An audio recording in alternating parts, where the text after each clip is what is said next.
नमस्कार, आप सभी का स्वागत है हमारे चैनल भक्ति शुभ कथा में। सावन का पूरा महीना भगवान शिव को समर्पित है और श्रावण मास में पड़ने वाले हर व्रत, उपवास और तिथि को शुभ माना गया है।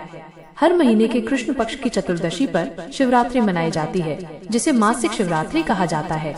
सावन के महीने में पड़ने वाली शिवरात्रि अत्यंत शुभ मानी जाती है। लिंग पुराण में कहा गया है कि शिवरात्रि के दिन विशेषकर श्रावण मास में उपवास, रात्रि जागरण और शिवलिंग पर बेलपत्र, जल, दूध आदि अर्पित करने से सौभाग्य, दीर्घायु और मोक्ष की प्राप्ति होती है। इसी पुराण में एक कथा मिलती है जिसमें एक शिकारी द्वारा अनजाने में शिवरात्रि के दिन बेलपत्र चढ़ाने से उसे मोक्ष प्राप्त हुआ। प्राचीन काल की बात है। किसी जंगल में गुरु ध्रुव नाम का एक शिकारी रहता था। वो अपने परिवार का भरण पोषण करने के लिए जंगल में शिकार किया करता था।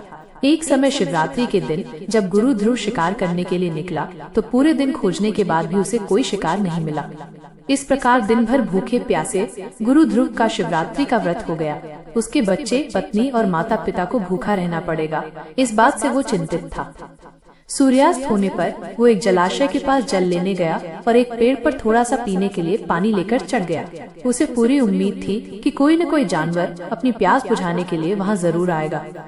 वो पेड़ बेल पत्र का था और उस पेड़ के नीचे सूखे बेल पत्रों से ढका हुआ एक शिवलिंग भी था जो दिखाई नहीं दे रहा था।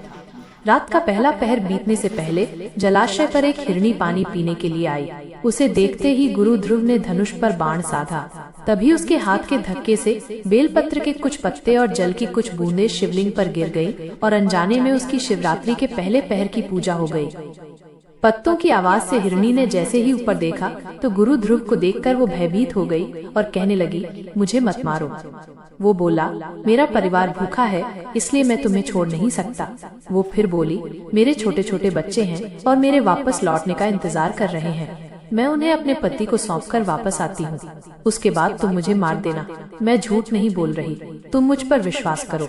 गुरु ध्रुव बोला, और यदि तुम लौट कर नहीं आई तो? हिरनी बोली, तुम मुझ पर विश्वास करो।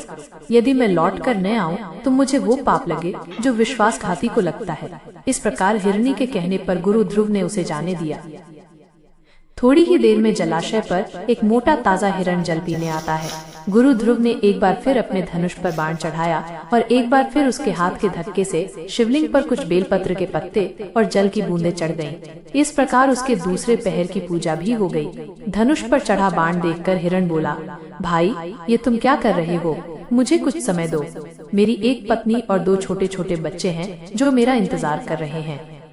मुझे कुछ समय दो, मैं उन्हें धैर्य देकर शीघ्र लौट आऊंगा। गुरु ध्रुव ने हिरण को भी जाने दिया। हिरण वहां से चला गया। जब वो अपने घर पहुंचा तो दोनों हिरण और हिरणी एक दूसरे को अपना अपना वृतांत सुनाने लगे और आपस में बात करने लगे। हमें जल्दी ही शिकारी के पास वापस लौटना होगा। तब हिरणी बोली, मैं शिकारी के पास जाऊंगी और आप मेरे बच्चों का ख्याल रखना।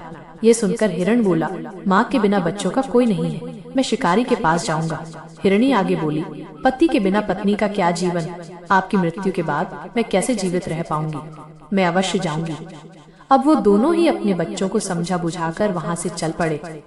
दोनों बच्चों ने जैसे ही देखा कि उनके माता पिता शिकारी के पास जा रहे हैं तो वो भी उनके पीछे पीछे चल दिए। इस प्रकार वो सभी शिकारी के पास पहुँचे। उन्हें देखते ही गुरु ध्रुव ने जैसे ही अपने धनुष पर बाण चढ़ाया तो फिर उसके हाथ के टल्ले से कुछ जल की बूंदें और बेलपत्र शिवलिंग पर चढ़ गए, जिससे उसके तीसरे पहर की पूजा भी हो गई और उसके दुष्कर्म नष्ट हो गए। साथ ही उसे ज्ञान की प्राप्ति हुई। हिरण बोला, हम सभी उपस्थित हैं, आप हमारा वध कर अपने परिवार की भूख मिटा लो।